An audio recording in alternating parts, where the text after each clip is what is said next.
नमस्कार साथियों, चाणक्य संस्कृत अकादमी में आप लोगों का एक बार फिर से स्वागत है।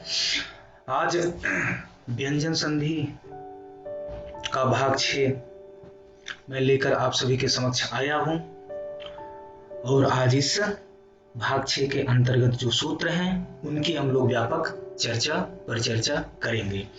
पूर्व में 5 भाग आपके साथ मैं डिस्कस कर चुका हूं और यह आशा करता हूं कि आप लोग इन सभी टॉपिक्स को, इन सभी सूत्रों को, संधि सूत्रों को आप लोग अच्छे से तैयार किए होंगे।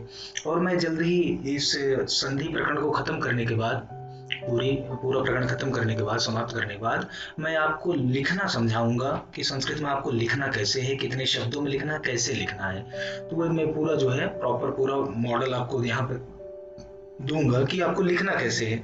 इसलिए आप जो है निरंतर हमारे साथ बने रहिए।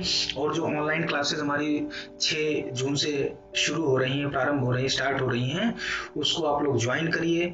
और 3 डेमो क्लास है, उसको आप लोग करिए। यदि आपको अच्छा लगता है तो आप आगे कंटिन्यू करिए। और बहुत ही मतलब कहते हैं रिजनेबल फी रखी गई है, जो आपको तनिक भी जो है कठिनाई नहीं होगी उस फी को देने में। और अभी आपके पास अगर जून, जुलाई, अगस्त, सितंबर, अक्टूबर यूपीएससी का एग्जाम 10 अक्टूबर को होगा, उससे पहले देखा जाए तो 4 महीने पूरा है। और उन 4 महीनों में 3 महीने आपके पास पूरा है, जिसको आप मेंस के लिए दे सकते हैं। और उसमें से मुझे सिर्फ 2.5 महीने दे दीजिए, चाहे यूपी पीसीएस का ऑप्शनल हो संस्कृत या यूपीएससी का ऑप्शनल सब्जेक्ट संस्कृत हो, दोनों के लिए मुझे 2.5 महीने चाहिए। और मैं आपकी इतनी तैयारी करवा दूंगा कि आप हाईएस्ट मार्क्स जो है इसमें अचीव कर सकते हैं, ऑप्ट कर सकते हैं, पा सकते हैं।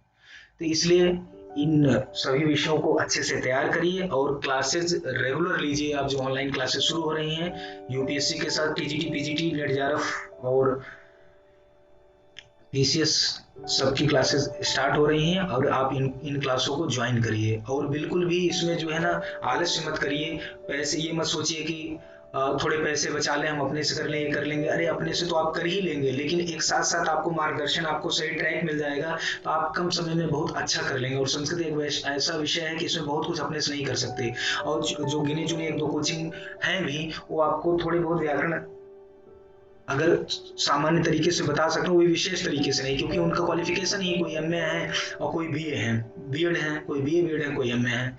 और मैं आपको पढ़ा रहा हूँ, मैं इसी विषय में पीएचडी हूँ, पीडीएफ है, हो रहा है। और उसके बाद मेरी 5 किताबें जो है, उसके बाद एक 4 भाग जो है एक्सप्लेनेशन के साथ संस्कृत में आ रहा है। एग्जाम्स, कॉम्पिटिटिव एग्जाम्स के लिए जल्द ही जून के अंत तक आ जाएगा। तो इतनी सारी रचना और इतने सारे लोगों को पढ़ाया हूँ और पढ़ा रहा हूँ यूनिवर्सिटी में, तो आप समझ सकते हैं कितना अनुभव और कितना स्किल मेरे पास है। तो इसका फायदा आप लोग उठाइए और नोट्स लीजिए, अच्छे से तैयार करिए। बिल्कुल भी आपका समय जिससे व्यर्थ ना हो, ना पैसा व्यर्थ हो, ना समय व्यर्थ हो। ठीक है, आइए हम लोग विषय पे चलते हैं, सूत्र पे सीधे देखते हैं। हमारा सूत्र है अनुस्वारस्यै पर सवर्णः। क्या है? अनुस्वारस्यै पर सवर्णः। उसमें इसके पूर्व सूत्र में मोनुस्वारा नश्य पदांत से झली में देख रहे थे कि वहां पर हल था, मोनुस्वारा में पदांत अनुस्वार था, उसके बाद हल वर्ण था, मतलब अर्थात व्यंजन थे।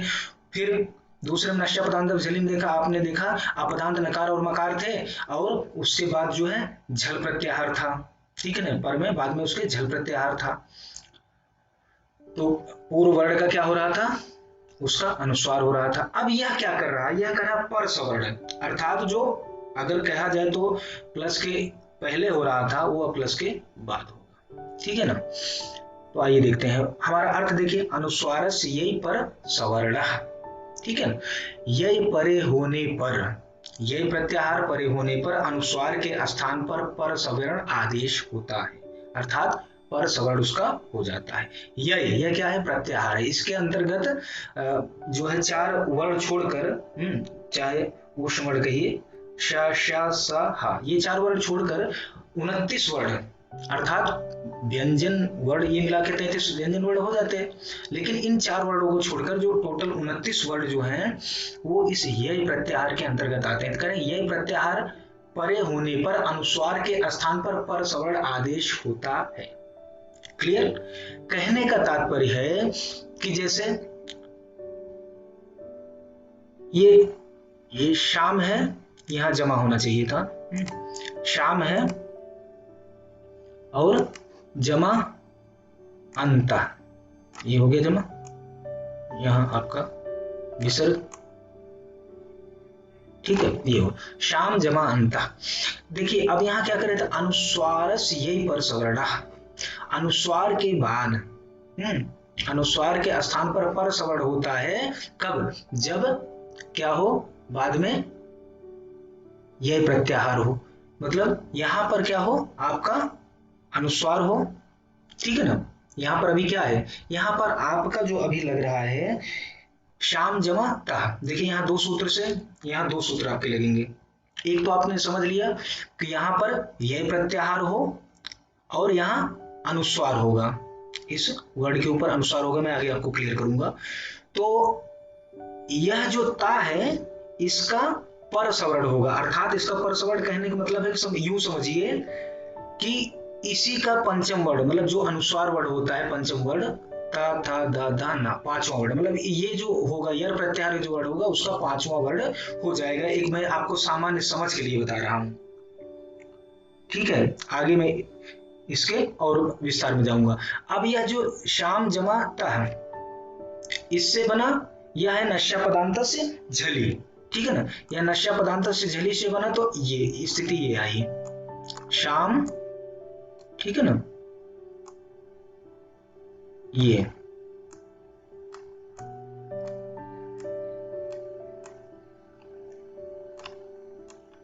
और ये आपका, ठीक है, इस तरीके से हुआ शाम जमा ता, ठीक है, शाम जमा ता।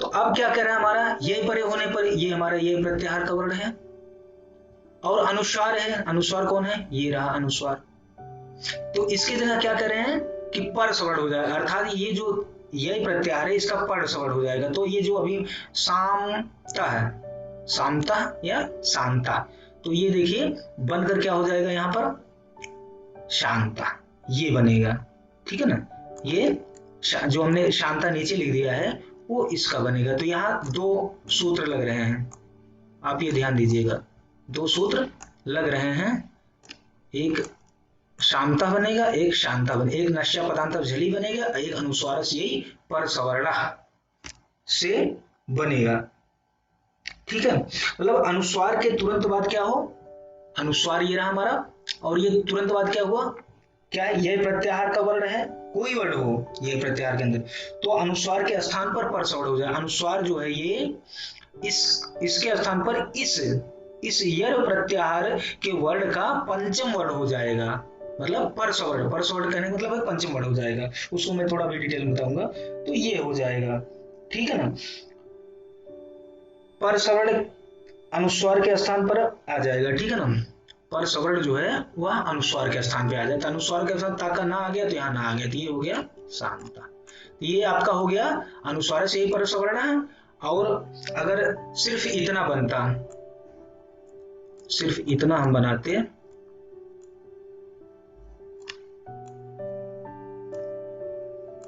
ये अगर हम ऐसे बनाते, ठीक है, ये विसर्ग आप लोग समझिएगा, इतना बनाते, ये भी शांता है, लेकिन यहां कौन सा सूत्र लगा, यहां लगा नश्या पदांत से झली, ठीक है, क्योंकि वो अनुस्वार है, यहां अनुस्वार करा है ना, अनुस्वार को पर सवर्ण कर रहा है, अनुस्वार के स्थान पर सवर्ण कर रहा है, मतलब ये प्रत्याहार यदि बने हो तो अनुस्वार, तो यहाँ अनुस्वार है, ये क्या है, ये पदांत मा था, ये पदांत मा था, और यहाँ त था, तो पदांत ये रहा शाम, ठीक है ना, सॉरी पदांत नहीं, ये है अनुस्वार हमारा, ये हमारा अनुस्वार है। तो अब देखिए शाम जमा तार, यहां नश्या पदांत झली हमने आपको बताया, नश्या पदांत से झली से सूत्र अपदांत मकार है, ये हमारा अपदांत मकार है, ये अपदांत मकार है, तो अपदांत मकार में देखे थे ना नश्य पदांत झली लग रहा था, तो वहां पर क्या कर रहा था, अनुस्वार कर रहा था, ये अगर पद होता तो यहाँ मौन अनुस्वार लगता, लेकिन ये अपदांत है, तो अपदांत थोड़ा ये कठिन तो नहीं है, लेकिन थोड़ा इसको समझना पड़ेगा ठीक से। तो यहाँ नश्या पदांत झली से हमारा क्या बना, ये शांता बन गया, नश्या पदांत झली से क्या हुआ कि मकार को, जो ये मकार है इसका अनुस्वार हो गया, तो अनुस्वार ये रहा और ता वैसे शांता हो गया। ठीक है ना, ऐसा। अब इस सूत्र के तकार, तकार कौन है, ये। अब देखिए ये हो गया। अब इसका जो तकार है, ये एक तो ये बना नश्य पदार्थ जली से, अब दूसरा क्या बन रहा है देखिए, इसका करें जो तकार है, जो ऐसे बन गया शांता। फिर करें इसके तकार जो है, तकार जो है इसका यही है, वो यही प्रत्याहार है। करें तो इस तकार का सवर्ण कौन सा है, इसमें 5 वर्ण आते हैं, तो इनमें नासिका स्थान के सादृश्य अनुसार इसमें नासिका से किसका उच्चारण होता है, ना का होता है। ठीक है ना, तो इनमें नासिका स्थान के सादृश्य के अनुस्वार के कारण जो है हमारा पंचम वर्ण हुआ, अतः अनुस्वार को नकार होकर, अब ये जो अनुस्वार था इसको नकार होकर ये बन गया शांता। इसी प्रकार अंकित, अंकित देख सकते हैं, अनकित, अनकित एक नश्य पदार्थ जली बिना अंकित बना, और फिर एक जो है इससे अनुस्वार से सवर्ण बना अंकित। ठीक है ना, क्योंकि अब मैं इसका उदाहरण आपको दूंगा तो आप लोग लगाइएगा, उसको करिएगा। यहाँ देखिए ये अंकित ये है ही सामने, देखिए अनकित, यहाँ नश्य पदार्थ जली से क्या हुआ आपका अंकित बना, मतलब ये अनुस्वार हो गया, ये पदांत न का नश्य पदांत जल क्या करता है, अनुस्वार कर देता है, नकार का अनुस्वार कर देता है, यहाँ अनुस्वार हो गया अंकिता। ठीक है ना, ये बना नश्य पदांत जल, और अनुस्वार से पर सवर्णस क्या बनेगा, ये देखिए क्या बन रहा है,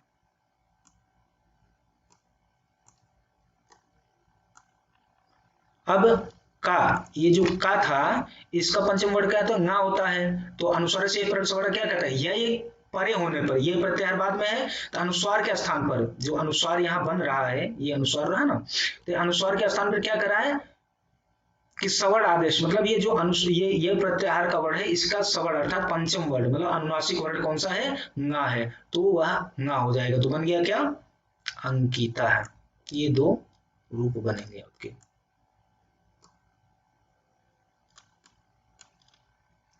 तो रूप बन जाएंगे, अंकिता बन गया। ठीक है, इस आप सब अगला सूत्र देखिए, सूत्र है, अगला सूत्र है वा पदांतस्य, वा पदांतस्य। देखिए पूर्व वर्ण का जो है अनुवृत्ति, मतलब ऊपर वाला भी सूत्र, वर्ण नहीं, ऊपर वाला भी सूत्र इसमें जुड़ जाएगा, तो इसका अगर इसकी वृत्ति देखिए, करा पदांतस्य अनुस्वारस यही परे या परे पर सवर्णो वास्यात्। ठीक है ना, वह पदांत से है, तेकरा पदांत से मतलब पदांत हो, अनुस्वार से अनुस्वार का यही प्रत्याहार परे हो, तो उसका भी क्या होगा विकल्प से परसवर्ण होगा। ऊपर देखिए परसवर्ण बता रहा था नश्य पदांत जली, ये प्रत्याहार परे होने पर बता ही रहा था। ठीक है, बता ही रहा था आपको, अनुस्वार के स्थान पर क्या कर रहा था परसवर्ण आदेश होगा, और लेकिन यहाँ कर यही परे होने पर अपदांत अनुस्वार के, वहां पदांत नहीं था, यहाँ पदांत देख रहा है। यहाँ देखिए यहाँ सिर्फ अनुस्वार के स्थान पे कर रहा था, लेकिन यहाँ करा कि पदांत अनुस्वार के स्थान पर विकल्प करके पर सवर्ण आदेश होता है, वहां पर अपदांत दिखा रहा था, यहाँ पर पदांत दिखा रहा था, इस प्रकार से आप कह सकते हैं। तो यह परे होने पर वहां भी देखिए ये परे था, उसके पूर्व में अनुस्वार था, तो उसके स्थान पर क्या हो रहा था परसवर्ण हो रहा था, किसका यह प्रत्याहार का परसवर्ण हो रहा था। अब यहाँ कह रहे हैं विकल्प से विकल्प करके परसवर्ण आदेश होगा, मतलब दो सूत्र लगेगा, एक तो ऊपर से जो आ रहा है एक तो वो लगेगा और दूसरा यह आपका लग जाएगा। तो इस प्रकार से देख रहे हैं वा पदांतस्य, तो ऊपर वाला सूत्र अनुस्वार से यही परसवर्ण है इसमें आ गया।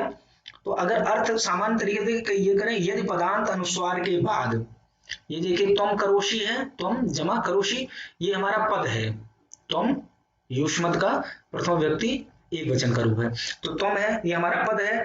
तो कह रहे हैं कि यदि पदांत अनुस्वार के बाद, ये पदांत क्या ये अनुस्वार हमारा हुआ, ठीक है, कह रहे हैं यदि पदांत अनुस्वार के बाद यही देखिए ये रहा, यही जो का है वो यह प्रत्याहार के अंतर्गत का वर्ण पर में हो, मतलब ये अनुस्वार है, यहाँ ये प्रत्याहार बाद में है, तो विकल्प से परसवर्ण होता है, तो इसका जो है विकल्प से क्या होगा इसका परसवर्ण हो जाएगा, परसवर्ण मतलब इसका पंचम वर्ण हो जाएगा, अर्थात इसके दो रूप सिद्ध होंगे, एक तो त्वं करोषि एक तो त्वं करोषि। ठीक है, समझ रहे हैं आप, हमें लग रहा है कि आप अच्छे से समझ रहे हैं। फिर आइए देखिए यहां पर है त्वं करोषि, हमने पहले देखा त्वं करोषि, तो यहाँ तुम इस पद के अंत में ये रहा मकार, इसका मोह अनुस्वारस, क्योंकि पदांत पदांत अगर मा हो तो वहां सूत्र कौन सा लगता है, मुंह अनुस्वारा लगता है। यदि अपदांत नकार और मकार हो तो वहां पर नश्या पदांत झली सूत्र लगता है, ठीक है ना। और तीसरा तीसरा क्या करा करा है कि मध्य में, कह सकते हैं कि मध्य में यदि किसी एक ही शब्द में मध्य में परसवर्ण हो तो उसमें कौन सा सूत्र लगेगा, अनुस्वार से यही परसवर्ण लगेगा। और अलग अलग दो शब्द में क्या होगा, अलग अलग दो शब्द में यदि परसवर्ण हो तो उसमें वह पदांत से सूत्र लगेगा। तब यहां त्वम करोषी है तो मुंह अनुस्वारा से हमारा क्या बन गया, त्वम करोषी। मुंह अनुस्वारा से हमारा क्या बना, त्वम, मुंह अनुस्वारा सूत्र तो बन गया त्वम करोषी। ये इस तरीके से बन गया। यहां हम ऐसे भी कर सकते हैं,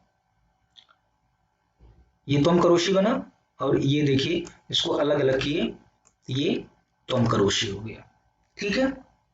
अब इस सूत्र में पदांत अनुस्वार को, ये पदांत अनुस्वार है, ये पदांत अनुस्वार है हमारा, ऊपर जो है इसको अनुस्वार कहते हैं, जो बिंदी है को पर मतलब जो यर प्रत्याहार ये रहा पर मतलब बाद में इसका क्या होगा, पंचम वर्ण होगा। तो इसका का पंचम वर्ण क्या है, ङ है। तो मतलब कहने का है कि जो कवर्ग है उसका अनुनासिक वर्ण कौन है, ङ है। तो यहां क्या बना, यहां बनेगा त्वं करोषी। देखिए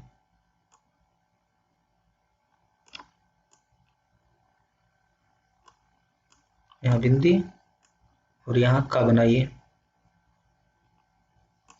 त्वं करोषी।